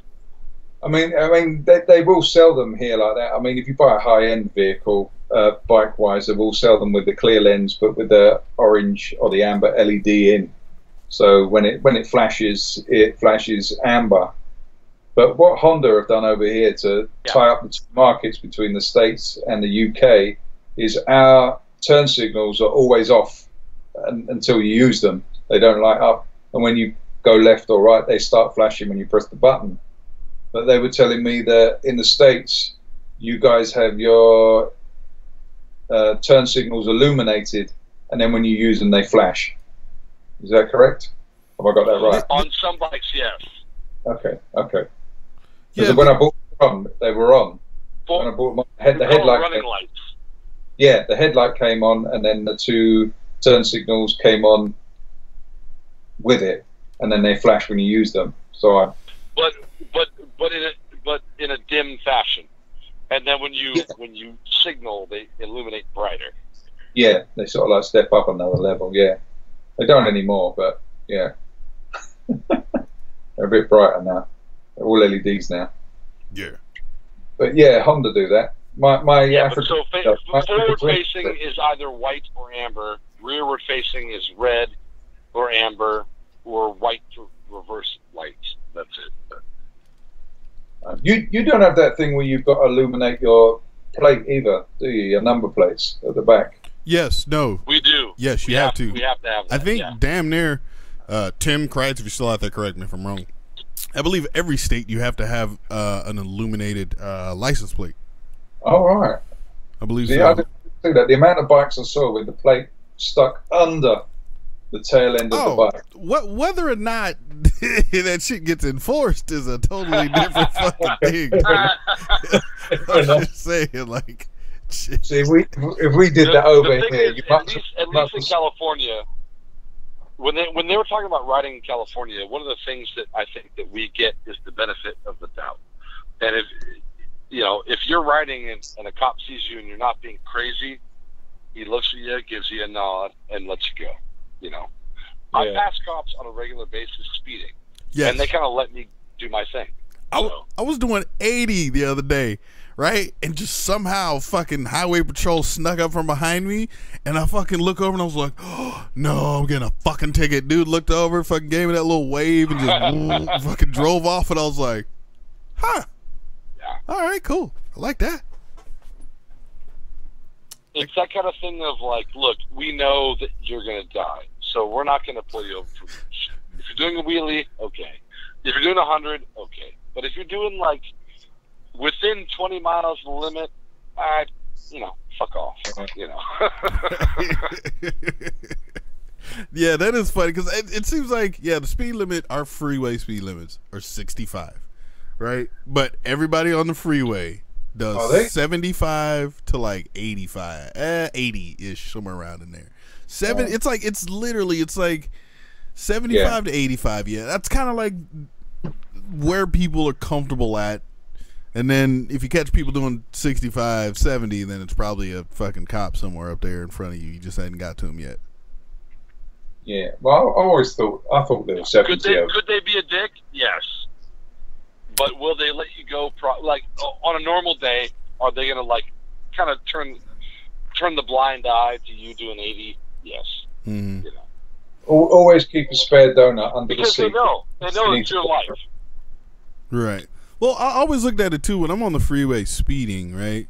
If the flow of traffic is doing 80, I'm cruising like 83 to 85. Right. I'm not doing 95. I'm not doing 105 because when you're tearing ass up through the fucking freeway, well, now you're starting to, like, I always heard this analogy of, I don't know who it was, but they were saying, like, you know, imagine the freeway as like a river and you're just a log floating along down the river, right? You don't want to be like, you want to be the log in traffic, which keeps less attention off of you versus being a speedboat tearing ass up the fucking river. At that point, you're making waves and shit. People are moving out of the way. And I was like, fuck yeah, that makes a lot of sense. And I've noticed, right? Because when you're hauling ass on a bike, when you're going 20 miles an hour faster than everybody, you're moving left and right. You know what I mean? You're starting to, people are getting nervous and, you see this little helmet drifting across the fucking freeway. You know what I mean? Cops can, see that shit. So it's kind of weird, man. Just take it easy. Kind of how I look at it. Yeah, don't draw attention to yourself.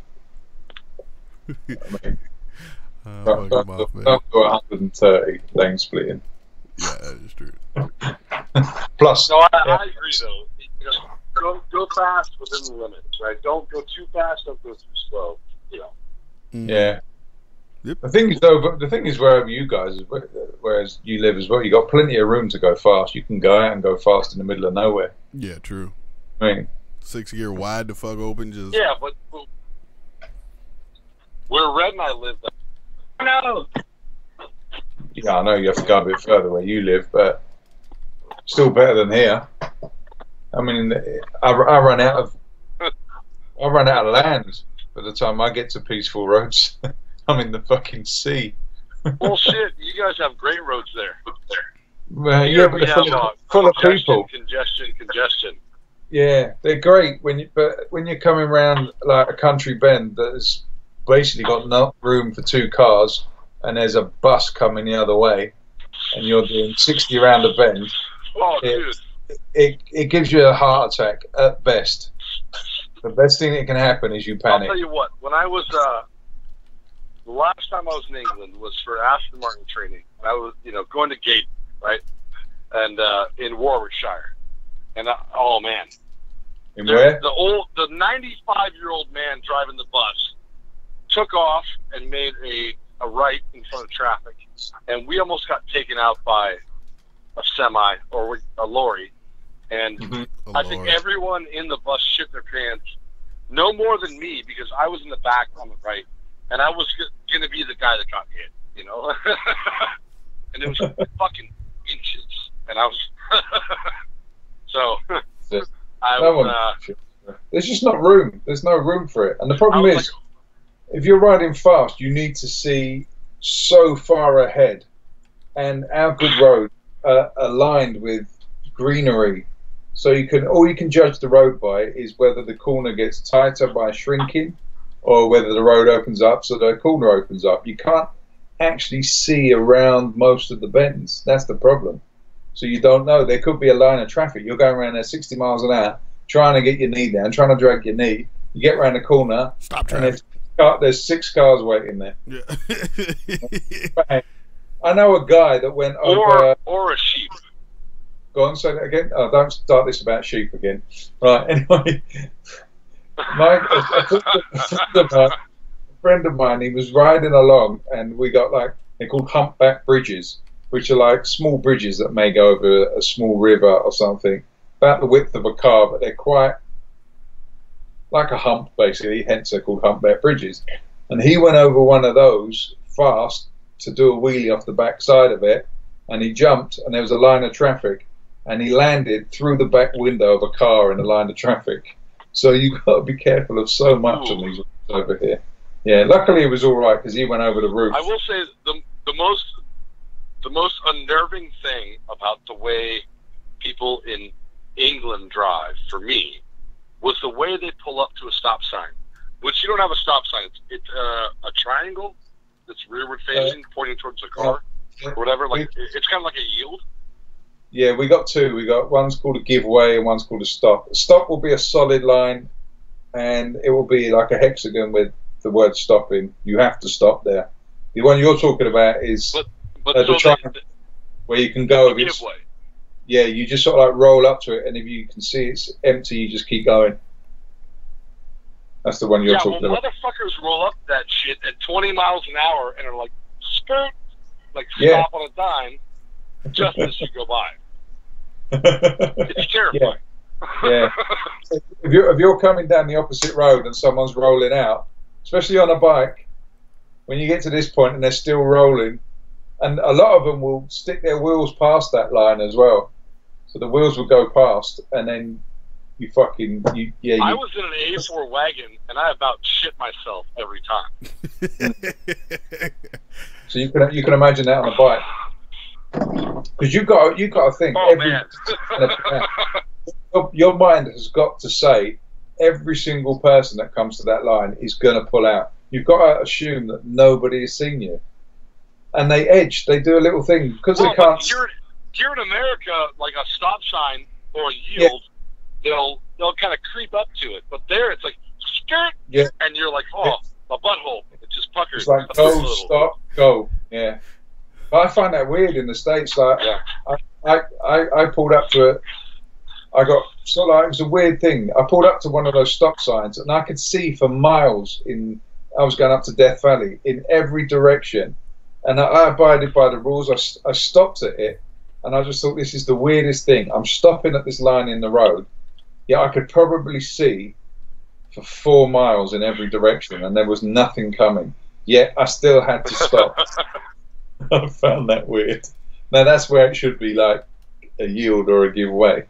It should be a giveaway. You're right. It should be. Yeah, it made a bit more sense. It should be what we call a yield, right? Yeah.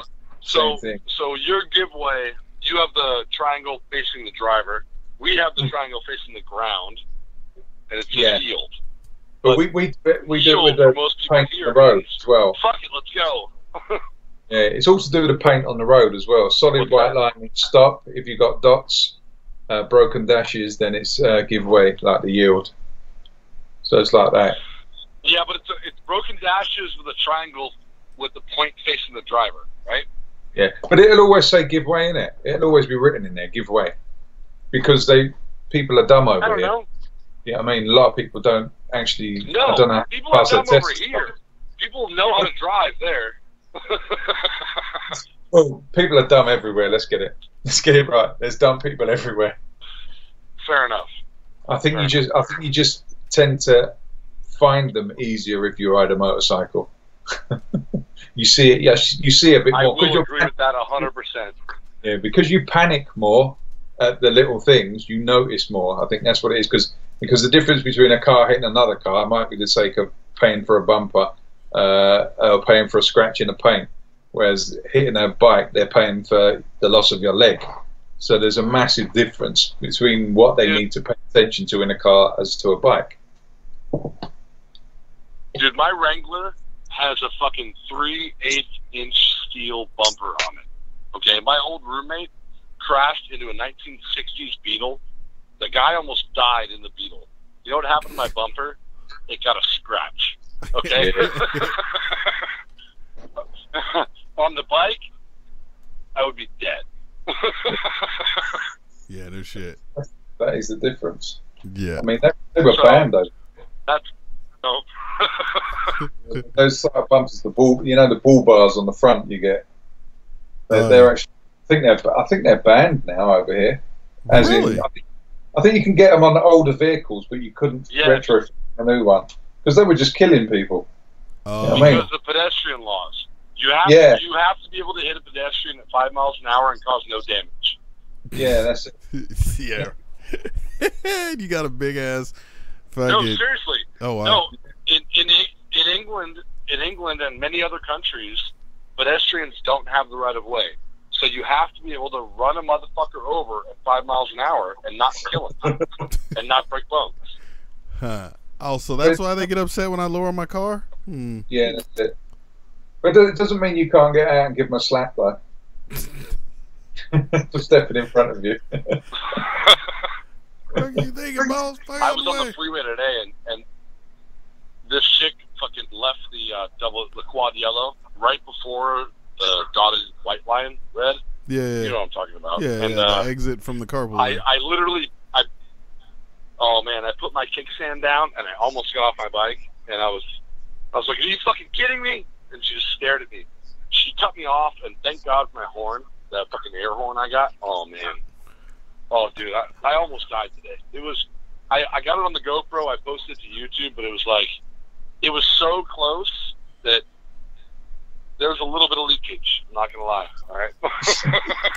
It's those moments that you just like, yeah, I couldn't have prevented that either way. I mean, yeah, I get it, dude. Where you just maybe I could have gone slower. Okay, I could have gone slower.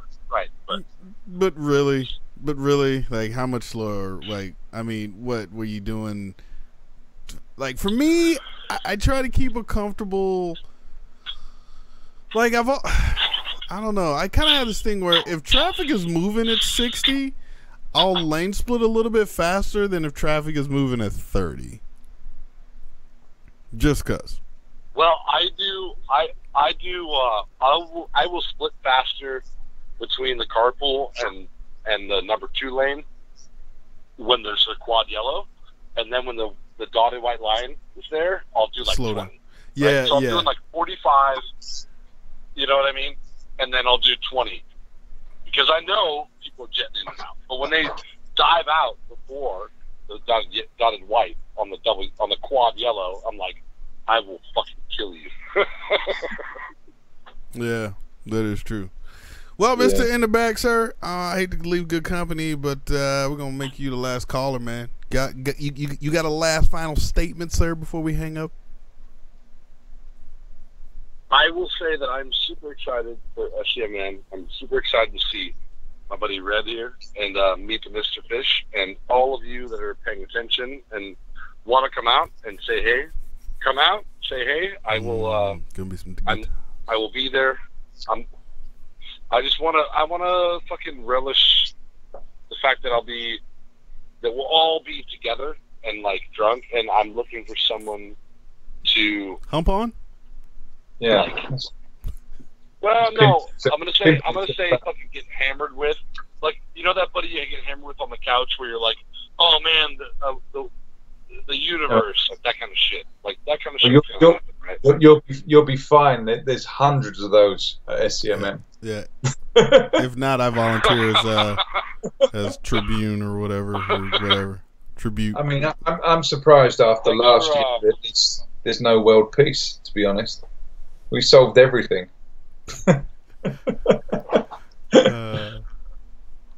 So you're telling me I'm looking forward to it, and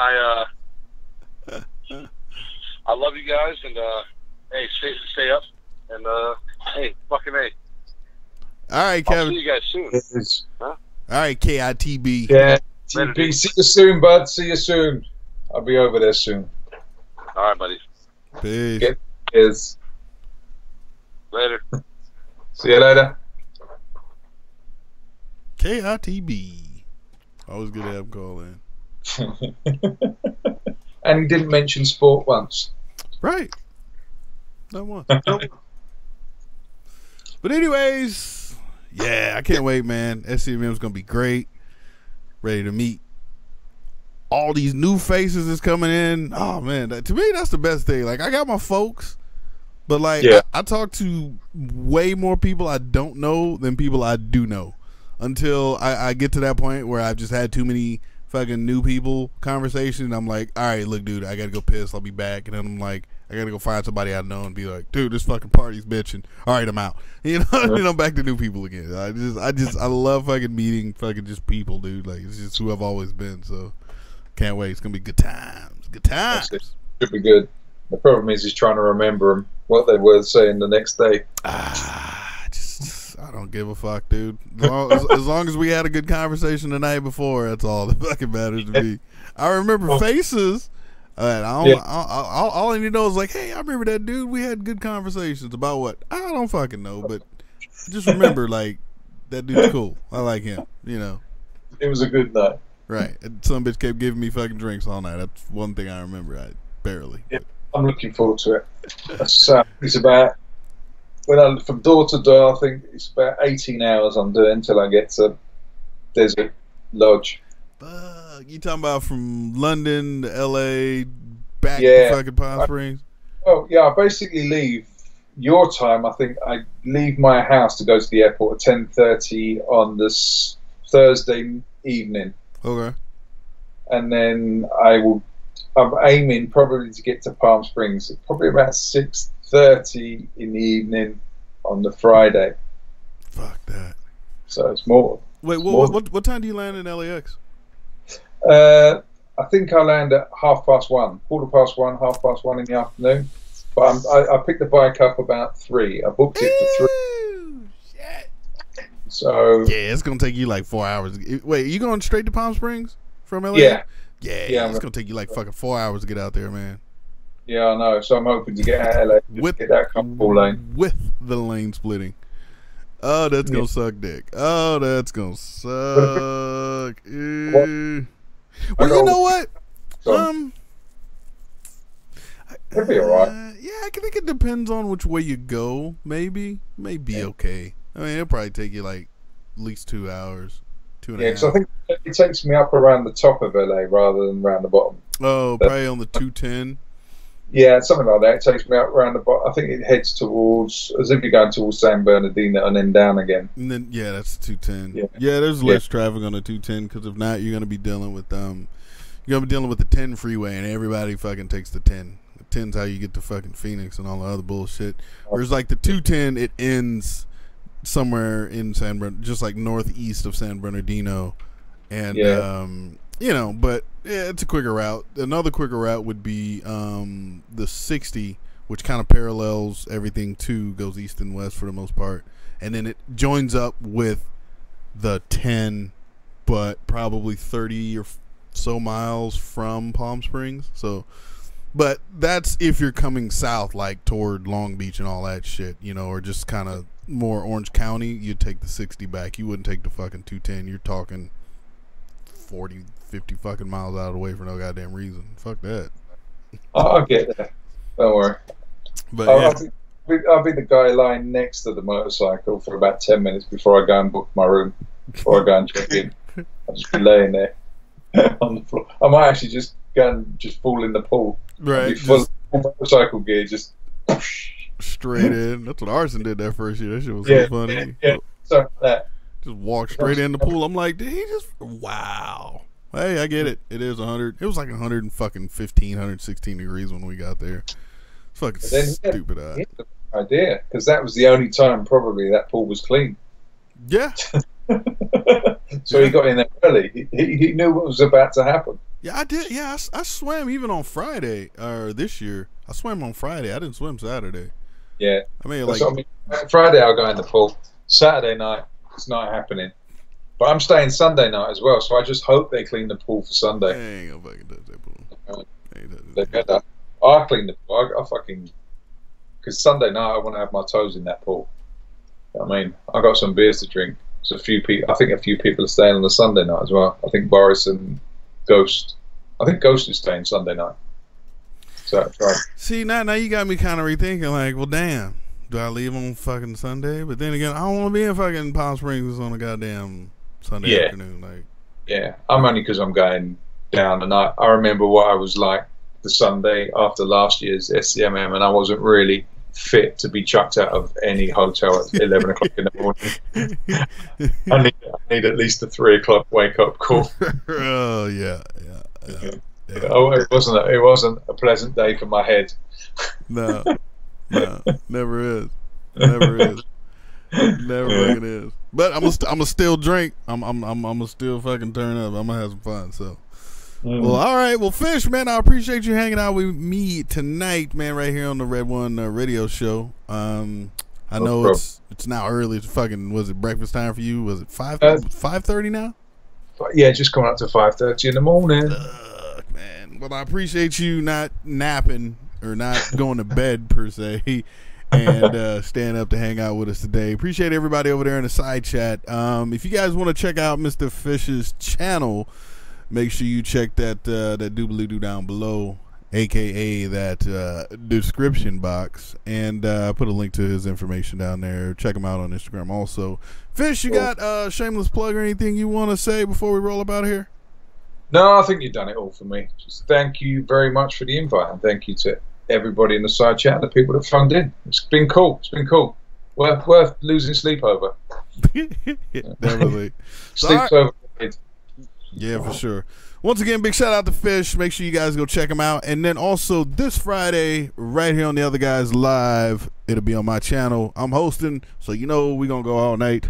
And with that being said, guys, until Friday, not Saturday, Friday. Peace.